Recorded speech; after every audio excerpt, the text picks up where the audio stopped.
আচ্ছা, জ্যামটা দেখি চালু আছে কিনা। আচ্ছা।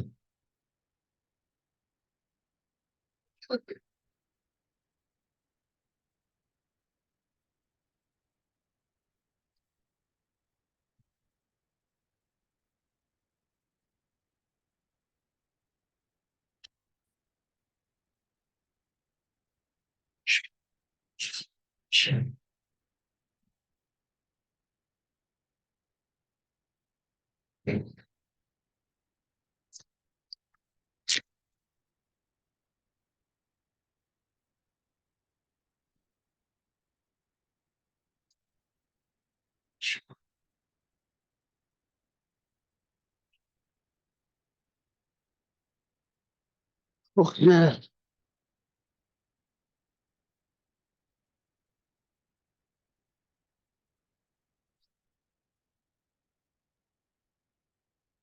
সেন্ডিং মেল এই পর্যন্ত করছিলাম।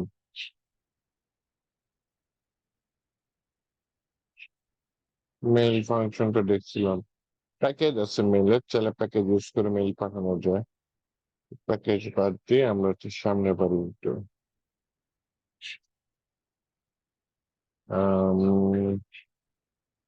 কোর্স আউটলাইনে যে তারপরে একটা পাশে এই যে ছবিগুলো আছে এগুলো একটু হাইড করি।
স্ট্যাক ডেভেলপার কই?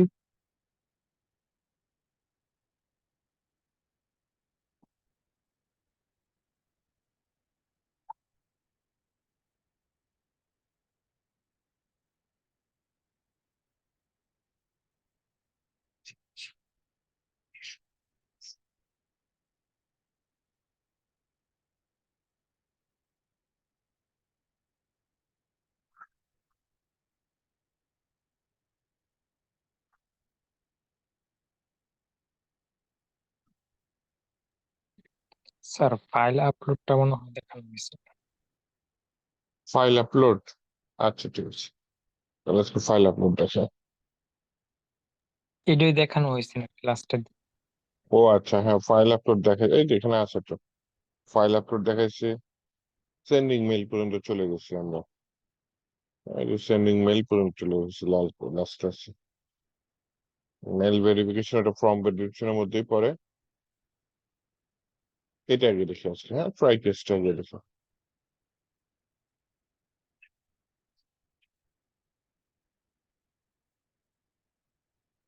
ডিভিশন 27। ট্রাই কেস ব্র্যাকেটটা না নিয়ে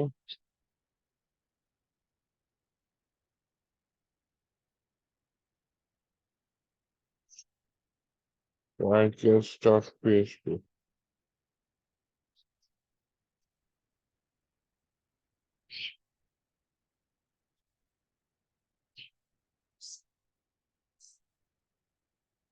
আচ্ছা, ট্রাই ক্যাচের জন্য আমি পিএইচপি ব্লক নিচ্ছি। এখানে বলি যে আমি কেন একটা কোড ট্রাই করতে চাচ্ছি, না হলে আমি সেটা ক্যাচে ধরতে চাচ্ছি। উম, এখানে আমি প্রথমে একটা ভেরিয়েবল চিন্তা করি, সহজে করার চেষ্টা করি। হ্যাঁ, মনে করো ভেরিয়েবলের নাম্বার হচ্ছে গিয়ে 5। এখানে আমি প্রথমে বললাম ট্রাই করো, যদি ট্রাই করে যদি কিছু হয় তাহলে কিছু একটা করো ট্রাই। আর ট্রাই যদি না হয় পরে আমি জিনিসটা ক্যাচের মধ্যে ধরবো। ট্রাই এর মধ্যে দেখেন আমি একটা ভেরিয়েবল কন্ডিশন নিচ্ছি, ইফ কন্ডিশন। ইফ বললাম যদি এক্স, ভেরিয়েবল এক্স বড় হইতে পারে ছোট হইতে পারে, বললাম এক্স যদি বড় হয় 10-এর থেকে বা আরো বেশি হইতে পারে বা কম হইতে পারে, ডাজেন্ট ম্যাটার। টোটাল কথা এখানে আমি একটা কন্ডিশন দিচ্ছি যে শর্ত যে এক্স 10-এর থেকে বড় যদি হয়, কিন্তু আসলে তো এক্স এর মান 5, এক্স 10-এর থেকে বড় না। তো ট্রাই করতেছি যে এক্স যদি বড় হয় তাহলে তুমি এখানে ইকো করে দাও, ইকো করে দাও ভ্যালু ইজ গ্রেটার দেন 10। আর এলস এর মধ্যে তুমি হয়তো আচ্ছা সহযোগ করার চেষ্টা করি, হ্যাঁ। তো এই ট্রাই এর এইটা যদি না হয় তাহলে হচ্ছে কি আমার ক্যাচে ধরবে, হ্যাঁ। ট্রাই এর মধ্যে ইফ বললাম এক্স এর মধ্যে যদি মানটা 10 হয়, তাই এটা ট্রাই করছে, ট্রাই করে ভেতরের যে কাজটা এটা তো প্রিন্ট করতে পারেনি। আচ্ছা যাই হোক আমি আরো সহজে যাই, মনে করেন এক্স নামে কোনো ভেরিয়েবলই নেই, ট্রাই করো এর ভিতরে বললাম হচ্ছে ইকো করো কাকে, ভেরিয়েবল এক্স কে, ঠিক আছে? না তো ক্যাচ করো কে,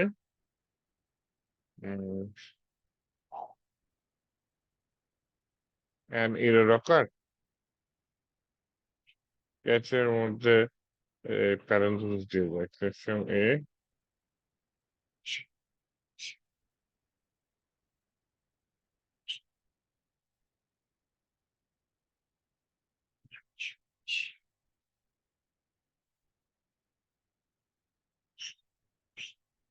ওকে, নিচে এটা লাগবে না, আমি সেভ করি,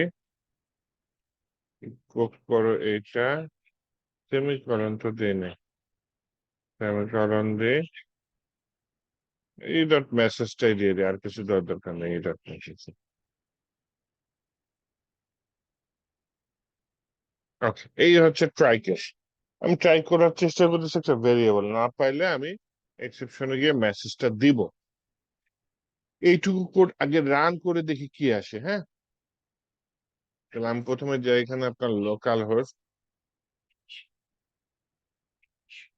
হোস্টের মধ্যে কোরবান বিডি 245, এর ভিতরে এই যে ট্রাই কেস, এই যে warning undefined variable case online code, এরকম কিছু একটা দিচ্ছে, তাই না? ওয়ার্নিং দিয়েই দিচ্ছে, কারণ হচ্ছে জ্যাম্পের মধ্যে যে ডাটাটা আছে সেটা মানে সিস্টেমটা আছে যে ইরর ধরার, সেটা নিজে থেকে বাই ডিফল্ট ধরে পড়ছে। এটা কিন্তু আসার কথা না। অনেক সময় দেখবেন যে পিএইচপি তে ইরর দেখায় না। কেন ইরর দেখায় না? কারণ হচ্ছে সেখানে সেটিংস সেভাবে করে দেওয়া। এখানে জ্যাম্পের ভিতরে সেটিংস দেওয়া হচ্ছে কি আপনার যে ইররটা দেখাবে সেই ইররটা দেখাই দিচ্ছে।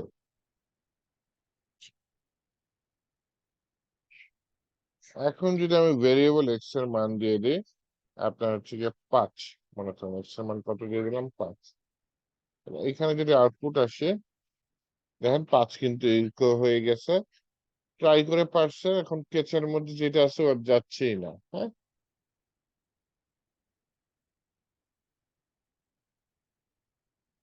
এক্সেপশন মেসেজ কি ওর ধরে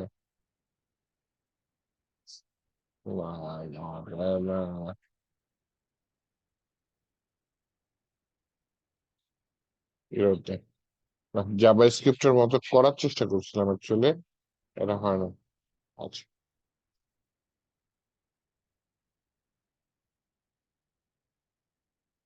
তাহলে এইখানে বলে এফ ইচ সেট যদি সেট করা থাকে, হ্যাঁ, সেট করা থাকে ভেরিয়েবল এক্স, তাহলে ইকো করো কি ভেরিয়েবল ইজ সেট, অথবা ইকো করে দাও এক্স এর মানটা ইকো করে দাও, হ্যাঁ। এলস এই যে থ্রো একটা কিওয়ার্ড, নিউ এই যে এক্সেপশন মানে আলাদা একটা ইরর মেসেজ দিতে চাচ্ছি কি ভেরিয়েবল ইজ নট সেট, ক্যাচের মধ্যে এই এক্সেপশনটা আমার ধরতে হবে, এবং সেটা আরেকটা ভেরিয়েবলের মধ্যে আমি এটাকে ইনস্ট্যান্স তৈরি করছি, তার মানে এই ইররটা এই এক্সেপশনকে রিপ্রেজেন্ট করতেছে, ইররের থ্রুতে আমি ডাটা পাবো। হ্যাঁ, ইররের থ্রুতে কি মেসেজ দিতে চাচ্ছি, এই যে গেট মেসেজ দিতে চাচ্ছি, এই যে কমা টমা এগুলো বাদ, এটা আমি নিতে চাচ্ছি না। এই যে নিউ এন্ড এগুলা নিতে চাচ্ছি না, সব বাদ। ইরর চলে গেছে, তাই না? আসেন দেখি এখানে রান করে দেখি, বা সুন্দর মতো 5 আসছে, আমি এক্স এর মান দিলামই না, বা এটিকে কমেন্ট করে দিলাম। তাহলে দেখেন ভেরিয়েবল ইজ নট সেট, আমি যে মেসেজটা দিয়েছি সেইটা দিয়েছে। জ্যাম্পের ডিফল্ট যে ইরর সিস্টেমটা সেটা কিন্তু কাজ করে নাই। তাহলে কোডটা একটু দেখেন, এখানে নতুন কি কি আছে, ইফ এলস কিন্তু আমরা আগেও করছি, কিন্তু এই জিনিসটা একদমই নতুন আমাদের জন্য, তাই না? থ্রো নিউ এক্সেপশন, থ্রো মানে কি ছুঁড়ে মারা, নিউ মানে কি কোন একটা কিছুর ইনস্ট্যান্স তৈরি করছি, কার? এক্সেপশনের। এক্সেপশনের ভিতরে কি আবার আলাদা একটা মেসেজ দিয়ে দিয়েছে, তাই না? তাই এক্সেপশনের ভিতরে এই মেসেজটা সেট হয়ে যাবে, এখানে অন্য মেসেজ দিলে অন্য মেসেজ দেখা হয়। তাহলে ভেরিয়েবল সেট করলে ভেরিয়েবলের মেসেজটা দেখাবে, ভেরিয়েবল সেট না থাকলে ভেরিয়েবল ইজ নট সেট এরকম একটা মেসেজ দেখাবে। এইটা আমরা ট্রাই কেসের মাধ্যমে করতে পারি। দেখি আপনাদের ওয়েবসাইটে যে কোর্স আউটলাইনে ট্রাই কেসের পরে ফাইনালি একটা কিওয়ার্ড দিয়েছে, তাই না? ফাইনালি কিওয়ার্ডটা খুব সোজা। ফাইনালি মানে যদি ট্রাই কেস রান হোক না হোক ডাজন্ট ম্যাটার, এই অটোমেটিক লাস্টে রান হয়ে যাবে। হ্যাঁ, যদি একটু আসি এখানে, এই দেখেন ফাইনালি ব্লক এক্সিকিউট, এই কোডটা রান হয়ে গেছে। তো ট্রাই ক্যাচের মধ্যে ট্রাই এর অংশ রান হইতে পারে, না হলে ইরর যে ক্যাচের অংশ এটা রান হইতে পারে। যদি যেটা রান হোক doesn't matter, finally automatic run হয়ে যাবে। আর এটা ম্যান্ডেটরি না, আপনি ফাইনালি চাইলে দিতেও পারেন, ফাইনালি চাইলে নাও দিতে পারেন, এটা ম্যান্ডেটরি না। ওকে,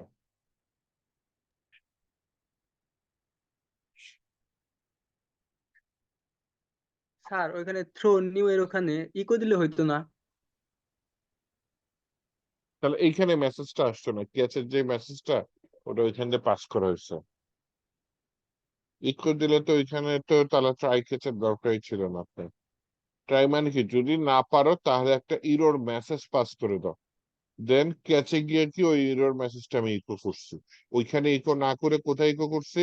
10 নম্বর লাইনে এই মেসেজটা, আচ্ছা। এই আর জি কি। জি।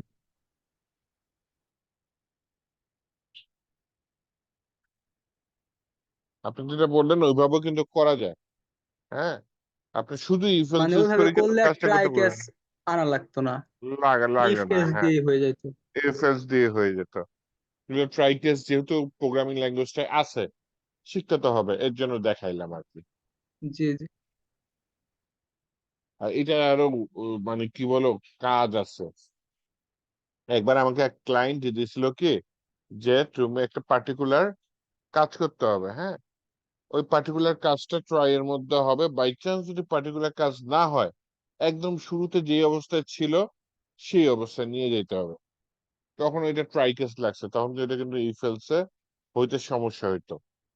বুঝতে পারছি? মনে করেন যোগ বিয়োগ গুণ ভাগ একটা ভেরিয়েবলের সাথে অনেক কাজ হয়ে গেছে, কিন্তু বাই চান্স কোনো কারণে কোনো কাজে যদি বাধাগ্রস্ত হয় ট্রাই এর মধ্যে, তখন সে কেসে চলে যাবে। কেসে চলে গেলে ওই ভেরিয়েবলটা আগের যে পজিশনে ছিল, যোগ বিয়োগ গুণ ভাগ আবার যা ইচ্ছা তাই হচ্ছে সেই জায়গায় চলে যাবে।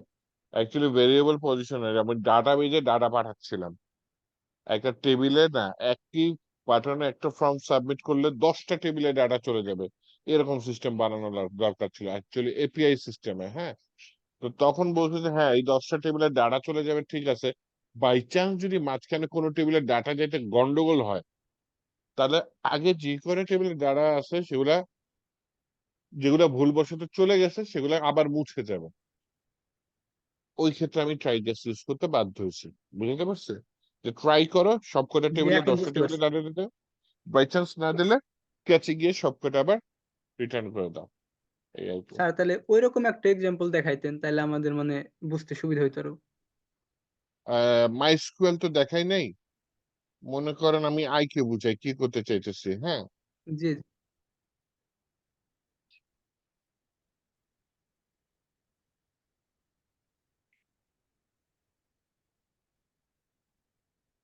ক্লায়েন্টের ইয়া ছিল যে সে একটা কাজ দিছে যে আমাকে মনে করেন আপাতত বেশি না ডাটাবেজে ডাটা সেন্ড করতে হবে।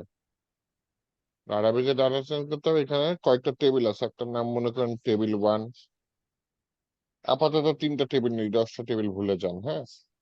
আর একটা হচ্ছে টেবিল 2, আর একটা হচ্ছে টেবিল 3 নিয়ে নিলাম, হ্যাঁ। এখন এটা যাচ্ছে ডাটা, বাই চান্স এই কোডটা রান হইলে বা এই ফাংশনটা রান হইলে এই 3টা টেবিলে ডাটা চলে যাবে। বাই চান্স কোনো টেবিলে ডাটা যদি বাদ যাচ্ছে, যে মাইস্কুয়েল ডাটাবেজের টেবিল এগুলা, হ্যাঁ, বাধাগ্রস্ত হইলো, তখন এই টেবিল মনে করেন 1 নম্বর টেবিলে ডাটা চলে গেছে নতুন করে, 2 নম্বর টেবিলে ডাটা চলে গেছে, 3 নম্বর টেবিলে গিয়ে কোনো একটা কারণে বাধাগ্রস্ত হইলো। যদি হয় তখন গিয়ে আমি যেটা করব, আগের যে 2টা টেবিলে যে ডাটা ভুলবশে মানে চলে গেছে সেগুলা আবার আগের পজিশনে নিয়ে যাচ্ছে। তো আমি যেখানে যেটা কি করছি, প্রথমে যে ডাটাবেজে যে ডাটাটা যাচ্ছে ওটা ট্রাই এর মধ্যে রাখছে। যদি বাই চান্স যদি কোনো টেবিলে ডাটা না যায় তাহলে তো ইরর মারবে, ইরর মারলে কোথায় চলে যাবে, ক্যাচে চলে যাবে, হ্যাঁ। যদি জি ক্যাচে চলে যায় তখন গিয়ে আমি ক্যাচে কি করছি, যে আগের পজিশনে যে ডাটাগুলো গেছে সেগুলো আবার বাদ দিয়ে দিচ্ছি, আগের পজিশনে নিয়ে আসছি, এইভাবে কাজ এখন করছি। কিছুটা কনসেপ্টটা ক্লিয়ার হয়েছে কিছুটা এখন। কিন্তু ওই যে আপনার যে ডাটাবেস দেখায় নাই, তো ডাটাবেস দিলে বুঝতে পারতেন যে কি টাইপের কাজটা করছে, এই আর কি। আচ্ছা চলেন সামনে বাড়ি, ট্রাই কি আছে ফাইনালি তো দেখলাম। আপনার টপিক সামনে বাড়াই, চেষ্টা করছি বোঝানোর, বাকিটা আস্তে আস্তে কাজ করলে বুঝতে পারবেন ইনশাআল্লাহ। ইরর হ্যান্ডেলিং তো করছি মোটামুটি। ইরর হ্যান্ডেলিং যেমন এখানে একটা ট্রাই কেসের মাধ্যমে ইরর মেসেজ দিচ্ছি, হ্যাঁ। কিছু কিছু ইরর আছে দেখে, মনে করেন আপনি সেমিকোলন একটা বাদ দিলেন, এইটা মানে চরম লেভেলের পাপ পিএইচপি তে। এই ইরর দিলে দেখেন কি ইরর দেয়, সিনট্যাক্স ইরর। সিনট্যাক্স ইরর দেখলে কি বুঝবেন, সিনট্যাক্স ইরর দেখলে বুঝবেন হচ্ছে গিয়ে খুবই বড় লেভেলের ইরর, পিএইচপি লেখার যে নিয়ম আপনি সেই নিয়মটাই ভঙ্গ করে ফেলছেন, এটা হচ্ছে সিনট্যাক্স ইরর। তাহলে সেমিকোলন ছাড়া পিএইচপি কাজ করবে না, মানে যখন যেখানে সেমিকোলন দিয়ে ক্লোজ করতে হবে তখন সেটা করতেই হবে। জাভা স্ক্রিপ্টে কিন্তু সেমিকোলন ছাড়া দেখা যায় কাজ করে, কিন্তু পিএইচপি তে সেমিকোলন ছাড়া এটা ঝামেলা করে। আচ্ছা, এটা গেল একটা এরর। আবার দেখেন আরেকটা এরর, আপনি মনে করেন এখানে দিলেন হচ্ছে ইনক্লুড ওয়ান্স, ইনক্লুড ওয়ান্স দিয়ে আপনি একটা পার্টিকুলার দিয়ে দিলেন যে হোম ডট পিএইচপি, কিন্তু এখানে কিন্তু হোম ডট পিএইচপি নামে কোনো ফাইল নাই। সেমিকোলন দিয়ে ডাটাটা শেষ করি।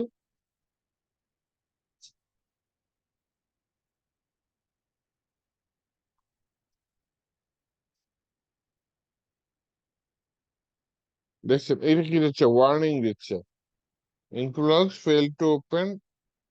এই যে ওয়ার্নিং টা দিচ্ছে এটা কিন্তু বড় লেভেলের ইরর না, বড় লেভেলের মানে একেবারে সিনট্যাক্স ইরর হচ্ছে সব থেকে বড় লেভেলের ইরর। ওয়ার্নিং দিচ্ছে যে আপনি কিছু একটা ভুল করছেন, যে আপনি যাকে ইনক্লুড করতেছেন তাকে পাচ্ছেন না। হম, ভুলে গেছিল।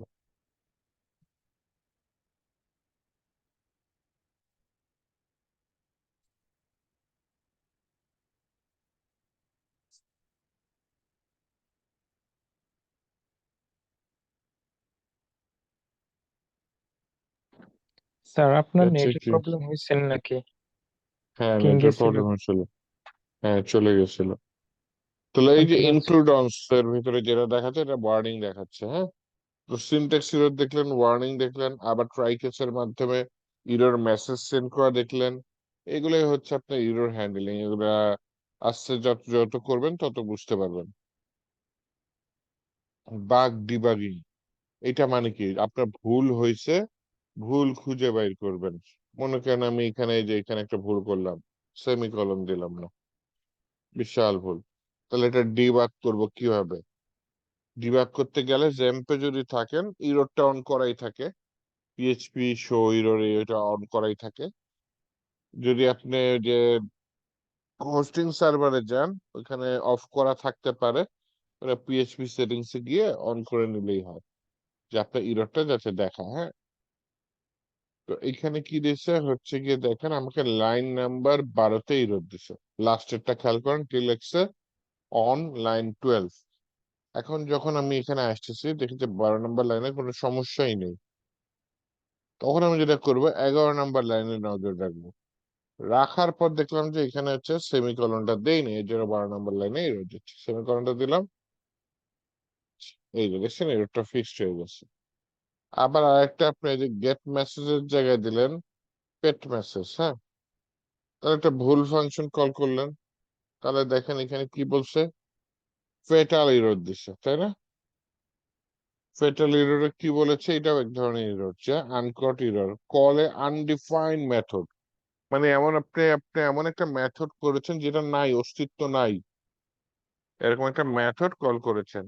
তাহলে এই যে আপনি এটা বানানটা ঠিক করে দেন, তাহলে হচ্ছে গিয়ে সে আনডিফাইন্ড এটা বলতেছে। আবার ইররের জায়গায় আপনি এখানে দিলেন মনে করেন মিরর,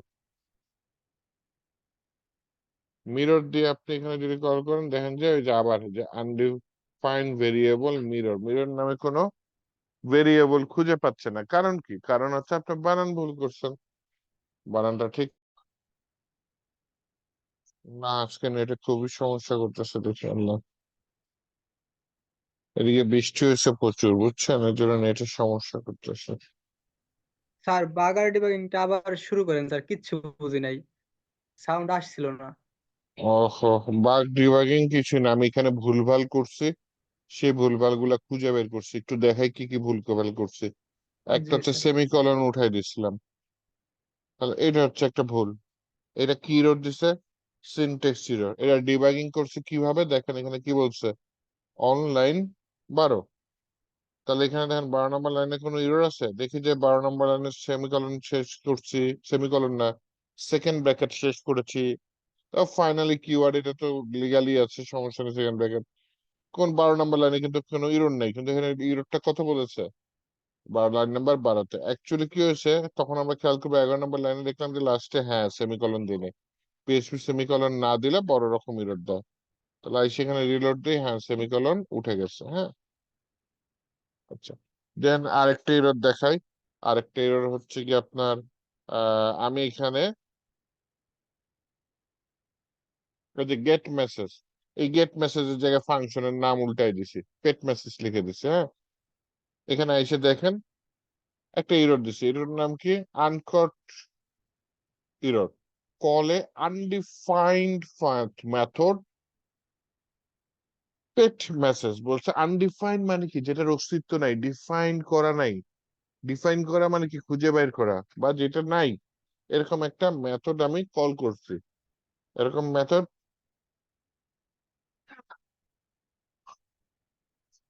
আচ্ছা, যদি বানানটা ঠিক করে দিই তখন দেখেন আবার গিয়ে ঠিক হয়েছে। তাহলে এইভাবে আমরা কি খুঁজে পেলাম, এই যে খুঁজে পাইলাম যে হ্যাঁ আমার তো এখানে অনেকগুলা মেথড থাকতে পারে, কিন্তু এই লাইনে এরর আমি কিভাবে বুঝলাম। এই দেখেন আনডিফাইন্ড মেথড পেট মেথড, অনলাইন কত, 11 নম্বর লাইনে। তাহলে এই যে এখন খুঁজে পাবো না, এই যে 11 নম্বর লাইনে পেট মেথড, এটা এরকম কোনো মেথড নাই। এইভাবে আমরা খুঁজে পাবো এরর গুলা, যে কোথায় এরর আছে, এইটাই হচ্ছে ডিবাগিং। আবার দেখেন এই যে এখানে ইরর নামে একটা ভেরিয়েবল আছে না, ইররের জায়গায় আমি নিছিলাম হচ্ছে মিরর। তো এই যে মিরর নিছিলাম, তাহলে দেখেন এখানে আনকট ভেরিয়েবল, আনডিফাইন্ড ভেরিয়েবল মিরর এরকম একটা দিয়েছে। এই যে আনকট ইরর, ফেটাল ইরর, কত নম্বর লাইনে, 11 নম্বর লাইনে। তাহলে আমি 11 নম্বর লাইনে যাই, এই যে 11 নম্বর লাইনে এইখানে বললাম যে মিরর, তার মানে এখানে আমার এই যে দেখলাম যে উপরে দিছি ইরর, এইখানে দিছি মিরর। তাহলে এইভাবে আমরা ইররটা খুঁজে বাইর করে ঠিক করে দিতে পারি, এইটাই হচ্ছে ডিবাগিং। ইরর খুঁজে বাইর করে বা বাগ খুঁজে বাইর করে, ইররকে আরেকটা ভাষায় বলা হয় বাগ, বিইউজি, বাগ, হ্যাঁ। এই বাগ খুঁজে বের করে সেটা কোথায় আছে খুঁজে বের করে সেটা ফিক্সড করা, এটাই হচ্ছে বাগ ফিক্সিং।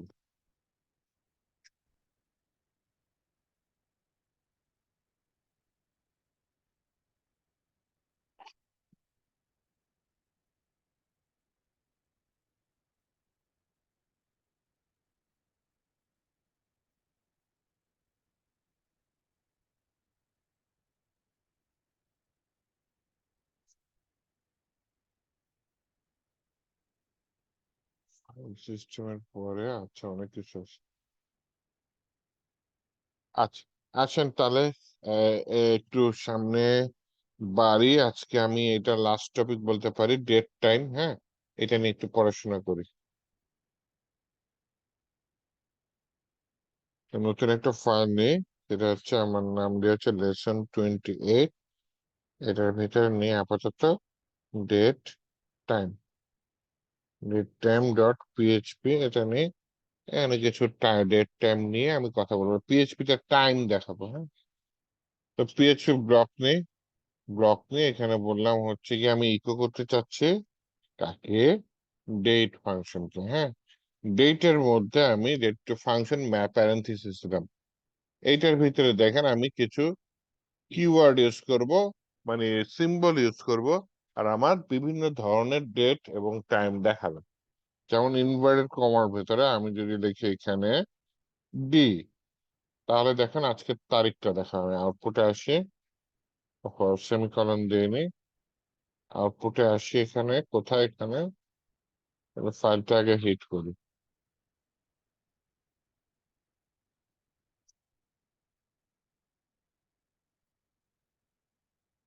কি আসছে? 26 তারিখ, তার মানে আজকে 26 তারিখ।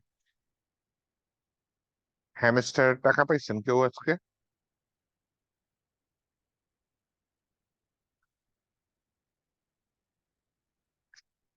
এই কথা শুনি না, নেট চলে গেছে নাকি আমার? না স্যার, নেট আছে। হ্যামস্টার চেনেন? জি স্যার, এই ফেসবুকে দেখছিলাম।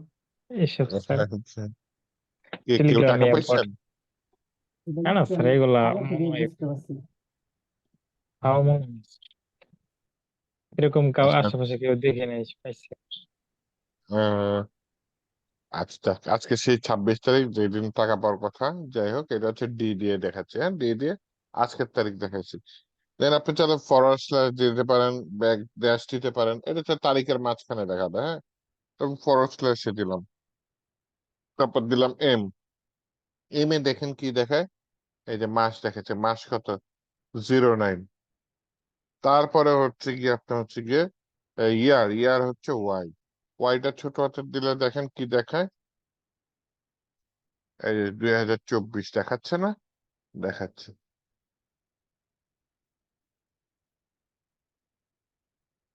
এইভাবে হচ্ছে আমি তারিখটা দেখতে পারি। হ্যাঁ, এখানে আবার কাহিনী আছে।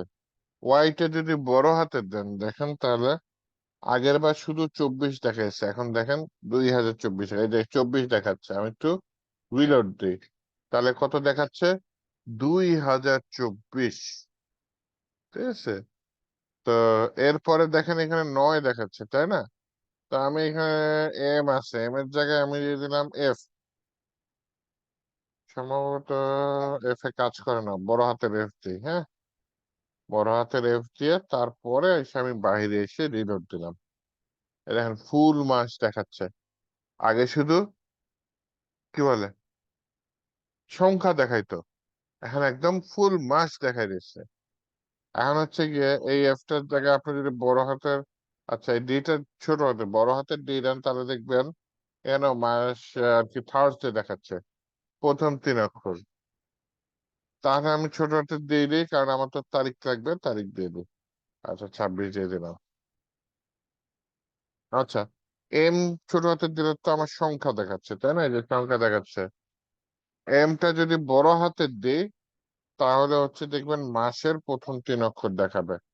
দেখাচ্ছে শুধু সেপ্টেম্বরের SEP, এই 3টে দেখাচ্ছে অক্ষর। হ্যাঁ, তাহলে হচ্ছে কি এখন আমি যেটা করতে চাচ্ছি, এল নিতে চাচ্ছি।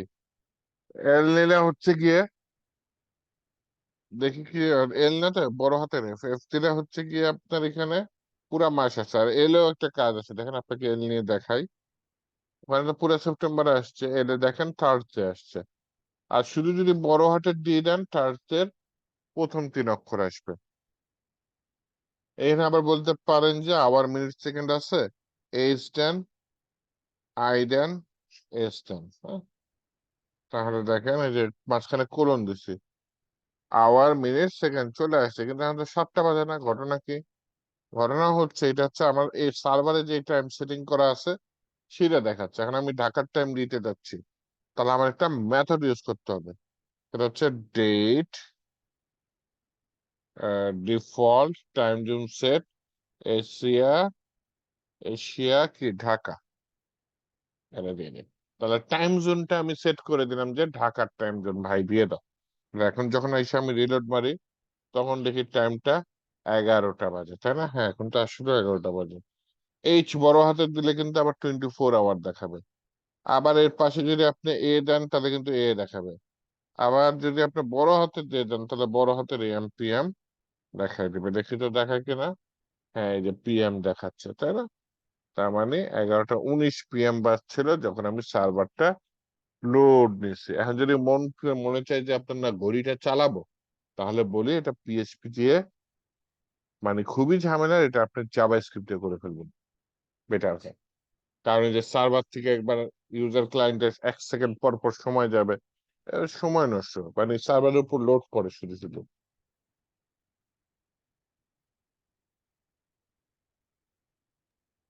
স্যার আপনি কি জাভাস্ক্রিপ্ট ব্যবহার করেন? লাগে তো। ফুল স্ট্যাক ডেভেলপার না আমি। জাভা স্ক্রিপ্টটা ফ্রন্ট এন্ড ইউজ করি, পিএইচপিটা ব্যাক এন্ড ইউজ করি, দুটাই লাগে ও কিন্তু। স্যার, আপনি ফুল স্ট্যাক স্যার। হুম। স্যার আমাদের তো ফাইবার মার্কেট প্লেসে ক্লাস শুরু হয়েছে, যদি এই বিষয়ে কোনো আইডিয়া দিতেন, যেরকম আমাদের অন্য অন্য স্যাররা মোটামুটি কিছু ধারণা দিচ্ছে যে কিভাবে কিভাবে কি করবো আর কি, আপনার আমি কাছ থেকে যদি। স্কিলের দিকে আপাতত দিই। আপনি যেটা করেন, আপাতত একটা দিকে নজর দেন, হয় ফ্রন্ট এন্ড না হয় ব্যাক এন্ড, দুইটা একসাথে নজর দিয়েন না। হ্যাঁ, তো ফ্রন্ট এন্ড থাকলে ফ্রন্ট এন্ডে কিছু গিগ খুলেন ফাইবারে। এখন আপনি যদি ছোট গিগ খুলেন বুটস্ট্র্যাপ টুটস্ট্র্যাপ, তাহলে কিন্তু কম্পিটিটর পাবেন প্রচুর। আনকমন গিগ খোলার চেষ্টা করেন যেখানে কম্পিটিটর কম। স্যার এক ফ্রন্ট এন্ড না শিখে কি ফুল স্ট্যাক শেখা সম্ভব একবারে? ফ্রন্ট ফুল স্ট্যাক মানে কি? ওইখানে ফ্রন্ট এন্ডও আছে, ব্যাক এন্ডও আছে। ডেভেলপমেন্ট এখানে দুই জায়গায়, দুইটা স্পেসিফাই জায়গা আছে। একটা হচ্ছে ফ্রন্ট এন্ড ডেভেলপমেন্ট আর একটা হচ্ছে back end development. Back end development কে যে পিএইচপি, লারাভেল, আবার ওই যে মানেজটাকে যদি দেন ব্যাক এন্ড ডেভেলপমেন্ট কে এক্সপ্রেস জেএস, নুড জেএস। আর ফ্রন্ট এন্ড ডেভেলপমেন্ট কে এইচটিএমএল, সিএসএস, জাভাস্ক্রিপ্ট, এগুলা রিয়াক্ট, এগুলো হচ্ছে ফ্রন্ট এন্ড ডেভেলপমেন্ট। স্যার আমাদের কিমিনাস ভাই বলছিল যে মার্কেট প্লেসে পিএইচপির হুম। উপর একটা ইয়ে আর কি ওপেন করার লাগে আর কি, একটা গিগ। গিগ খোলার জন্য হ্যাঁ ভাই করতে বলছিল পারেন। যদি যদি মানে এই বিষয়ে যদি আপনার ধারণা দিতেন যে কি মানে কোন টপিকে খোলা যায়। পিএইচপি আপাতত যে মাইস্কোয়ার পর্যন্ত ওয়েট করেন, আমি ক্রুড অপারেশন করে নিই। আপনি হচ্ছে পিএইচপির বাগ ফিক্সিং এর উপর যদি খুলতে পারেন তাহলে তো কথাই নেই, যে স্যার আপনার আমাদের বাগ তো ফিক্স পিএইচপি হয়ে যাবে। অল্প কিছু শেখানো হয়েছে, তো বাগ ফিক্সিং কি হ্যাঁ, বাগ পারবো? ফিক্সিং এর ইনকাম সোর্স কি বেশি নাকি? ওটা কি বাগ প্রবলেম সলভিং ফিক্সিং নাকি? মানে কঠিন, হ্যাঁ কঠিন। এই যে আপনি মনে করেন প্রোগ্রামার ইরর করে রাখছে, আপনি সেই ইররটা খুঁজে ফিক্সড করবেন, এটা খুবই হাই লেভেলের কাজ বলতে পারেন। হ্যাঁ, তো হাই লেভেল আর কি, একটু এক্সপার্ট হওয়া লাগে। স্যার আপনি কি ফাইবারে কাস্টম আছেন? পিএইচপি দিতে পারেন। আমি আপওয়ার্কে কাজ করি। আপনার হচ্ছে গিয়ে এখানে হচ্ছে কাস্টম পিএইচপি দেখে সার্চ করতে পারেন। এটা কিন্তু খারাপ না, কাস্টম পিএইচপি করতে পারেন, যে আপনাকে ক্লায়েন্ট একটা দিবে, আপনি কাস্টম পিএইচপি করে দেবেন। কিন্তু না, আপনি এখনই করেন না, একটু অপেক্ষা করেন। এই যে পিএইচপি হচ্ছে আমি এই যে এসকিউএল দেখাইনি, অবজেক্ট ওরিয়েন্টেড পিএইচপি হালকা দেখাইনি, তারপরে করেন। একটা তো প্রজেক্ট আপাতত যদি ফ্রন্ট করতে এন্ডের পারেন উপরে তাহলে তো আমরা ফোকাস দিব। আপাতত গিগ ফ্রন্ট এন্ড খুলতে পারেন। পিএইচপিটা খোলার জন্য এখনো তৈরি হয় না অ্যাকচুয়ালি। আমি এই পর্যন্ত আইসি না, যে যখন প্রজেক্ট টজেক্ট করবো না তখন খুললেন। স্যার আর আমাদের ইয়া মানে পিএইচপি মার্কেট প্লেসেও সার্চ দিলে বেশিরভাগই দেখি যে লারাভেল আছে। আমাদের যদি প্রিভিয়াস বেসের একটা ভিডিও দিতেন লারাভেলের উপরে, যেহেতু এই মডিউল আমাদের নাই, ভালো হইতো। না, লারাভেল আপনাদের কোডম্যান বিডিতে নেই আমি, কোনো মডিউলে নেই লারাভেল। লারাভেল নিয়ে কাজ করবেন, Laravel নিয়ে মানে কাজ পিএইচপির করলে সাথে তো হুম, রিলেটেড আর কি, যদি একটু এক দুটো অবশ্যই ভিডিও। লারাভেল অবশ্যই পিএইচপির সাথে রিলেটেড, কিন্তু পিএইচপি তে আমার মতে কমপক্ষে 1 বছর কাটান, তারপরে লারাভেল শিখেন। লারাভেলটা হচ্ছে অবজেক্ট ওরিয়েন্টেড পিএইচপির উপর গঠিত এবং যথেষ্ট সময় লাগে। অ্যাডভান্স লেভেলের কাজগুলো খুব সহজে করা যায় লারাভেল। হ্যাঁ,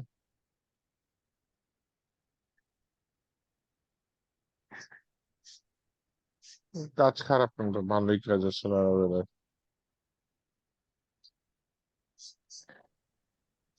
স্যার আপওয়ার্কে কি আওয়ারলি কাজ করেন? হ্যাঁ, আপওয়ার্কে আওয়ারলি কাজ করি।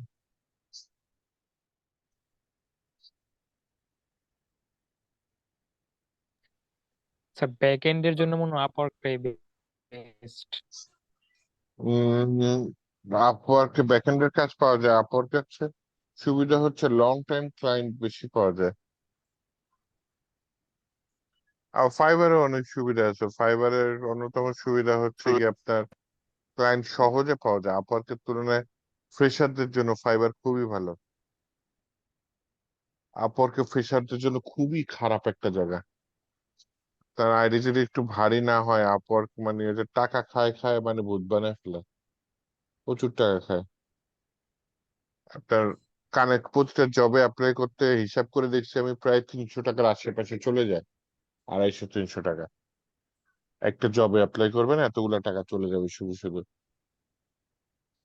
তাও কত অ্যাপ্লাই করে আপনি মনে করেন যে ওরা লিমিট কয়জন অ্যাপ্লাই করে দেখায় না, একটা রেঞ্জ দেখায় যে 10 থেকে 20 জন, 20 থেকে 50 জন। আর 50 জনের উপরে কয়জন করছে এটা দেখায় না, 50+ দেখায় রাখে। তো আপনি মনে করেন একটা জবে অ্যাপ্লাই করতে যাবেন, টাইপ করবেন যে হ্যাঁ আমি কাজ পারি, এইভাবে করে দিব, জাস্ট একটু ডিটেলস বর্ণনা করে সাবমিট করতে যাবেন, দেখবেন যে 50+ পার হয়ে গেছে। এটা হচ্ছে আপওয়ার্কের অবস্থা বর্তমানে। ওই তুলনায় ফাইবার খুবই ভালো। আপওয়ার্কের সুবিধা কি, আপনার যদি আইডি ভারী হয়, ওই 50 পার হয়ে গেলেও দেখা যাবে আপনার অ্যাপ্লিকেশন প্রথম দিকে চলে আসছে, কারণ আপনি আগে থেকে কাজ করছেন, হয়তো আপনার আগে থেকে ইনকাম আছে, ওই রিলেটেড স্কিল আপনার ভালো, মানে আগে থেকে ওই রিলেটেড স্কিলে কাজ করছেন, তখন কাজটা পেতে সুবিধা হয়।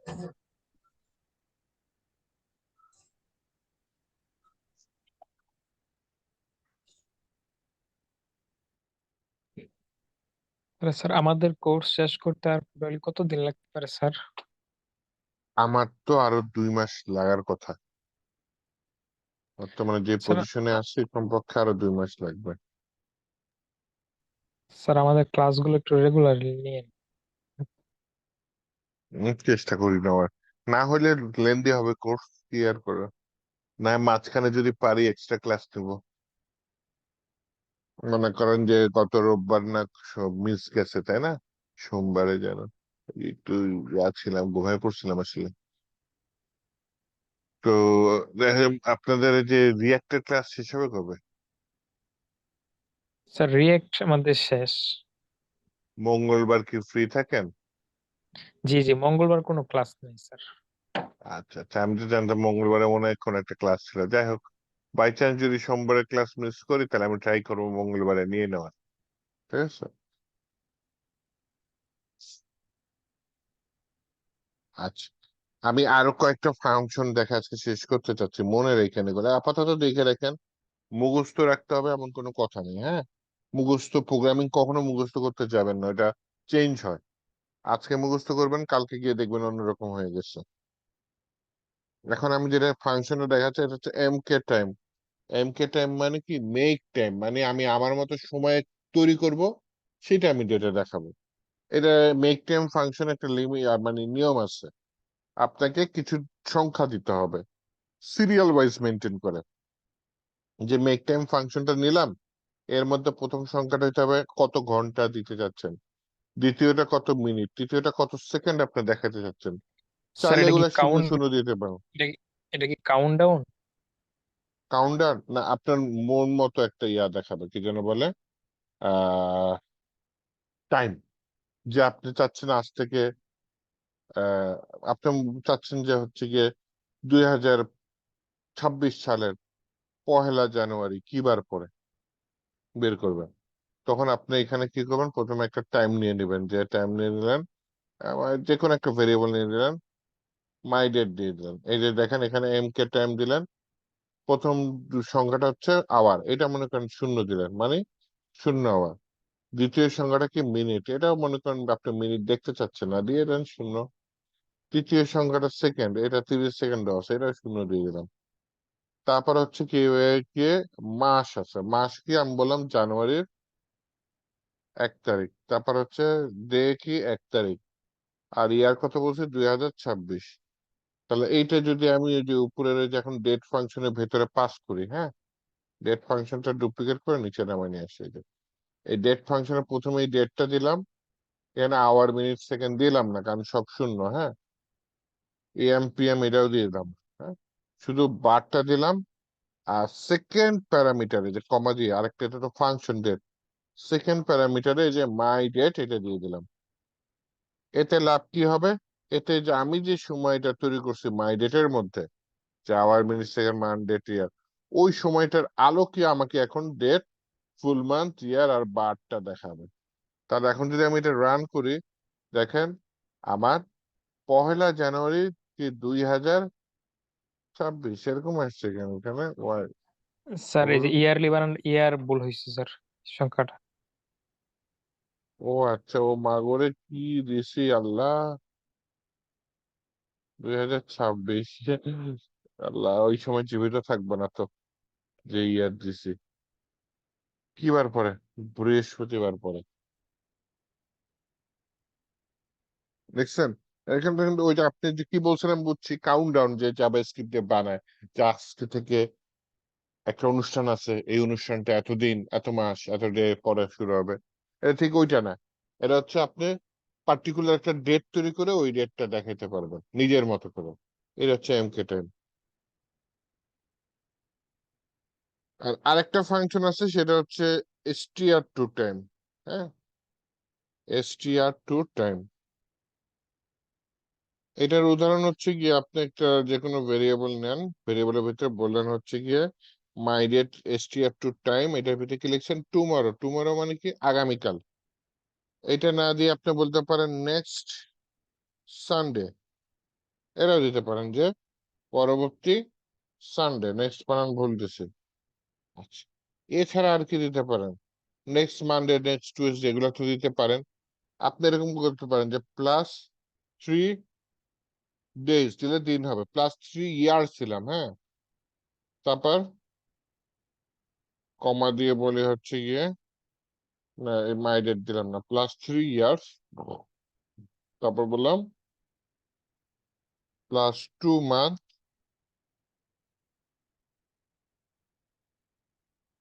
+5 ডেজ। তাহলে আজকে থেকে 3 বছর 2 মাস 5 দিন পরে কত তারিখ, কি বার পরে বলতে পারবেন? খুব সোজা। এখন এটা আমি ইকো করে দিই ওই যে ডেট ফাংশনের ভিতরে, ডেট মান্থ ইয়ার, আর পাশে পাঠিয়ে দিচ্ছি কি এই যে মাই ডেটটাকে। তাহলে এখানে খেয়াল করে দেখেন, 1লা ডিসেম্বর 2027 পরে, 24 সাল, তো 3 বছর যোগ করলে কত হয়? 27 সাল, ঠিকই তো আছে, তাই না? আবার সাথে 2 মাস যোগ করে দিছে, সেপ্টেম্বর অক্টোবর নভেম্বর, সাথে আবার 5 দিন যোগ করে দিছে। তার মানে পরের মাসে চলে যাবে, ডিসেম্বরের 1 তারিখে চলে গেছে, 2027 করেছে। দেখছেন কি সুন্দর গুণে দিছে। এইটাই হচ্ছে এসটিআর টু টাইম। বেশ বুদ্ধিমান একটা ফাংশন, তাই না? এমকে টাইম মানে আমার মতো টাইম তৈরি করে সেটা দেখাচ্ছি। আর এসটিআর টু টাইম মানে আমি স্ট্রিং এ লিখে দিচ্ছি যে আগামী শুক্রবার কি কত তারিখ পরে এটা সুন্দর মতো বের হয়ে যাবে। আবার বলতেছে আজকে থেকে 2 বছর 3 মাস 5 দিন পরে কত তারিখ পরে, অথবা আজকে থেকে 3 বছর 2 মাস 6 দিন আগে কত তারিখ ছিল, এগুলো সুন্দর মতো আমি এখান থেকে বের করে দিতে পারবো, তাই না? স্যার এটা কি এইজ কাউন্ট করা যায় কমপ্লিটলি? এইজ কাউন্ট করার জন্য আলাদা ইয়া লাগে, আলাদা ফাংশন লাগে, ডেট টাইম লাগে। এইটা দিয়ে আপনি ওই যে দুইটা সময়ের মতো ব্যবধান না করতে পারবেন না।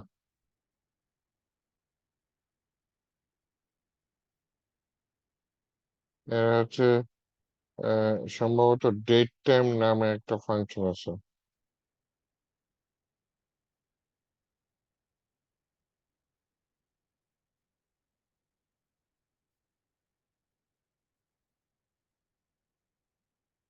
তখন এই যে শুধু ডেট ফাংশন নিয়ে আজকে তো পড়তে চাচ্ছিলাম, শুধু ডেট ফাংশনের বাইরে যেতে হবে। হ্যাঁ, এই দেখেন একটা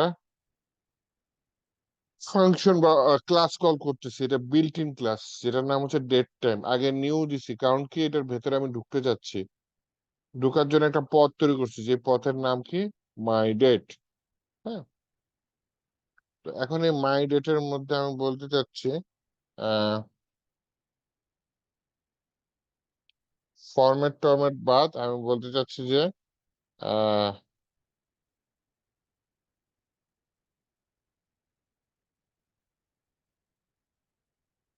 মাই ডিওবি ইজ কত, মনে করেন 197 10 September.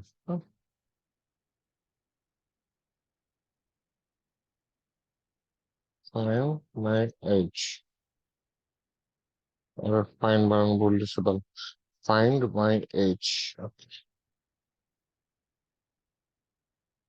তাহলে একটা মাই ডিওবি একটা নিউ ডেট টাইম নিছে, উপরেরটা আমার দরকার নেই। তাহলে ওই ডেট টাইমের মধ্যে একটা কি টাইম পাস করে দিছে, দেখছেন, একটা টাইম পাস করে দিছে। আর নাও কি হচ্ছে, নিউ আরেকটা ডেট টাইম নিছে, এটার ভিতরে কোনো টাইম পাস করে নেই। তাহলে এটা হচ্ছে এই মুহূর্তের, এটা হচ্ছে আমি যেই সময় জন্মগ্রহণ করছি সেটা। তাহলে আহ একটা ডিফারেন্ট ভেরিয়েবলের মধ্যে নাও থেকে, নাও যেটা সেটার ভিতরে ডিফারেন্ট ডিফ নামে একটা ফাংশন, ডিআইএফএফ ডিফ, এই ডিফ ফাংশনের ভিতরে কি দিয়ে দিছে, যে মাই ডিওবি আমার ডেট অফ বার্থ এটা পাস করে দিছে। তার মানে ডিফ ফাংশন কি ডিফারেন্স করবে, যে এই মুহূর্তের সময়টা থেকে আমার আগের যে ডেট অফ বার্থ সেটা ডিফারেন্স কত সেটা পাস করে ডিফ নামে ভেরিয়েবলের মধ্যে রাখবে। ডিফ নামে ভেরিয়েবলটা রাখার পরে এইখানে হচ্ছে গিয়ে ইকো করে কি ডিফ ফরম্যাট কি দিছে, আই এম পার্সেন্ট ওয়াই, মানে এখানে কত বছর, এত বছর, পার্সেন্ট এম এত মান, পার্সেন্ট ডে এত ইয়ার্স ওল্ড। তাহলে এটা হচ্ছে ভিন্ন ওয়ে, আপনি যেটা জানতে চাচ্ছেন যে কিভাবে আমরা আমার বছর বা মাস বের করব, পার্টিকুলার ডিফারেন্টটা বের করব। ঠিক আছে, এইভাবে হচ্ছে ডিফারেন্টটা বের করে দিচ্ছে, আমার কত বছর কত মাস কত দিন।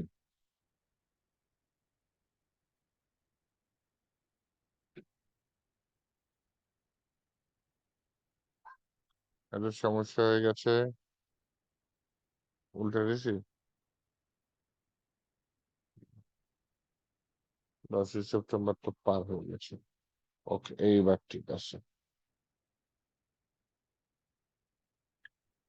তো এইভাবে চাইলে আমি কি আপনার হচ্ছে গিয়ে পিএইচপি দিয়ে সময়ের ব্যবধানটা ব্যবহার করতে পারি। এটা ভিন্ন জিনিসে চলে গেলাম, ডেট টাইম। আমাদের যে ফাংশনটা ছিল সেটা হচ্ছে শুধু ডেট, ডেটের প্রচুর কাজ আছে, ডেট দিয়ে আপনারা কাজ করা শুরু করেন, কারণ এই মুহূর্তের সময় বা আগামী কয়েকদিনের পরের সময় সুন্দর মতো ডেট ফাংশন, এমকে টাইম আর এসটিআর টাইম এগুলা দিয়ে আমরা বের করে ফেলতে পারি। আর আপনি যেটা বললেন, যদি চান যে না আমি দুই সময়ের মধ্যে ব্যবধান কত এটা দেখতে চাই, তখন আপনি এইভাবে ব্যবধানটা দেখতে পারেন।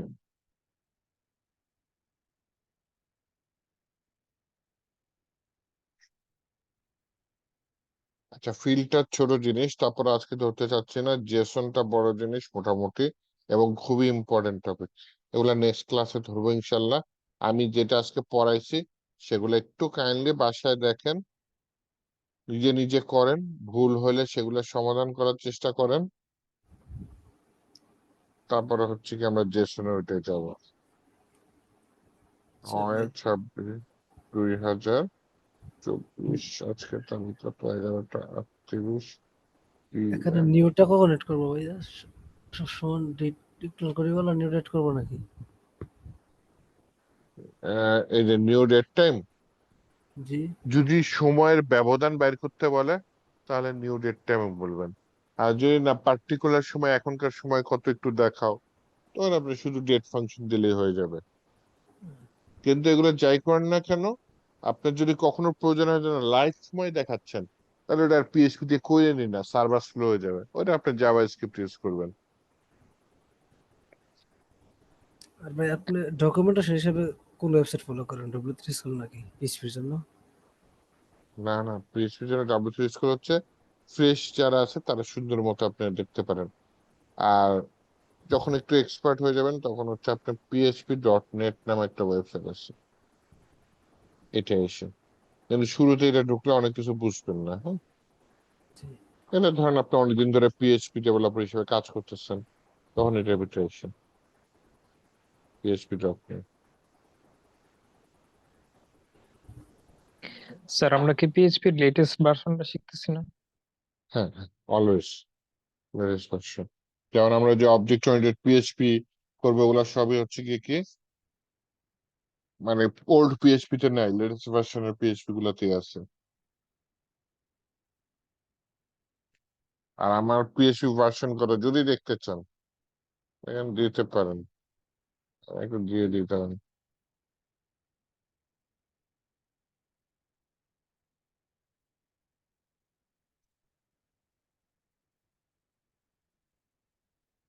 পিএইচপি ইনফো, এটা দিয়ে ইয়া করলে হয়, দেখি আরো ছোটখাটো করা যায় নাকি। পিএইচপি ভার্সন এটা দিলে তাহলে আরো ছোট, শুধু ভার্সনটা দেখা। তাহলে দেখি, আসেন চলেন দেখি।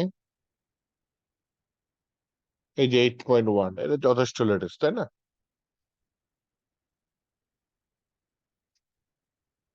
পিএইচপি 8টা হচ্ছে লেটেস্ট, এখন হচ্ছে 8.2 এত চলে, আমি 8.1 ইউজ করতেছি। এই হচ্ছে অবস্থা। আর স্যার পিএইচপি কি জাভাস্ক্রিপ্টের মতো এক্সট্রা ফাইল করে পরে করা যায় না? জাভাস্ক্রিপ্ট যে আমরা একটা এক্সট্রা ফাইল করি পরে এটা আবার লিংক করে, এরকম হ্যাঁ কি হ্যাঁ, করা যায়? ইনক্লুড করা, ইম্পোর্ট করে করতে পারেন, জাভাস্ক্রিপ্টের অন্য ফাইল ইনক্লুড করে, তাই না? জি জি, এক্সট্রা ফাইল ক্রিয়েট করে ওইখানে শুধু হুম। জাভাস্ক্রিপ্ট রাখি, এরকম কি সিস্টেম আছে স্যার? হ্যাঁ হ্যাঁ, এক্সট্রা ফাইল তৈরি করে ওইখানে আমরা পিএইচপির কোডটা ভাগ করে ফেলতে পারি। একটা ফাংশন একটা ফাইলে রাখলাম, আরেকটা ফাংশন একটা ফাইলে রাখলাম, এভাবে করতে পারি, করে পরে ফাইলগুলো একসাথে লিংক করে দিলাম। তাহলে আমাদের তো পিএইচপি রিলেটেড ফুল প্রজেক্ট করে দেখাবো, তাই তো? আপনাদের পিএইচপি, হ্যাঁ, এই পিএইচপি দিয়ে প্রজেক্ট করে দেখাবেন না? হ্যাঁ হ্যাঁ অবশ্যই, ই কমার্স প্রজেক্ট আছে, ওই যে সিলেবাসে যা যা আছে সব দেখাবো, একটাও বাদ যাবে না। ঠিক আছে। ঠিক আছে, তাহলে আমি যা করছি একটু প্র্যাকটিস করে, নয়তো পরে যখন প্রজেক্ট করবো বুঝতে সমস্যা হবে, হ্যাঁ। এই স্যার আর কি। আমাদের তো কোর্স মডিউলে দেখছিলাম বেশ কয়েকটা বাকি আছে, যেরকম স্কোয়াল, ডাটাবেস। হ্যাঁ হ্যাঁ, ওগুলা দেখাবো, ওগুলা দেখায় পরে প্রজেক্টে যাবো, ওগুলা না দেখায় প্রজেক্টে যাইতে পারবো না। ডাটাবেস দেখাইতে হবে, তারপর দেখবেন যে অবজেক্ট ওরিয়েন্টেড পিএইচপি আছে, এটা দেখাইতে হবে, এগুলো দেখাই দেন হচ্ছে প্রজেক্টে যাব। ই কমার্সটা যে এটা কি স্যার ওয়েবসাইট প্রজেক্ট? হ্যাঁ হ্যাঁ, প্রজেক্ট, এখানে প্রোডাক্ট বাই সেল করা যাবে, এটা হচ্ছে ই কমার্স প্রজেক্ট। আচ্ছা ভাই, আমাদের সিকিউরিটি আপনি দেখাবেন নাকি আইমান না, শরীফ ভাইয়া জাভা তুমি? স্ক্রিপ্ট কে দেখাইছে, আইমান শরীফ ভাইয়া। উনি দেখাবে যে কোয়েরি। আচ্ছা। রিয়াক্টও আছে মনে হয় আপনাদের, তাই না? রিয়েক্ট। রিয়াক্ট কিন্তু একটা ভালো সাবজেক্ট, রিয়াক্ট নিয়ে আপনি ফ্রিল্যান্সিং করতে পারেন। রিয়াক্টের সময় মনোযোগ দিয়েন, আর আমার এই পিএইচপির সময় তো অবশ্যই দিয়েন, পিএইচপি গুলো করেন। স্যার ব্যাক এন্ডের জন্য কি জাভাস্ক্রিপ্ট ভালো নাকি পিএইচপি?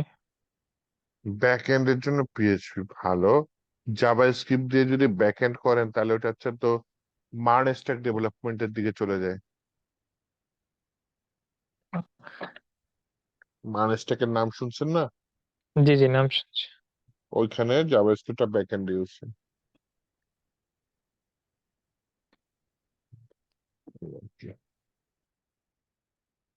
ঠিক আছে, তাহলে সবাই ভালো থাকেন, আল্লাহ হাফিজ।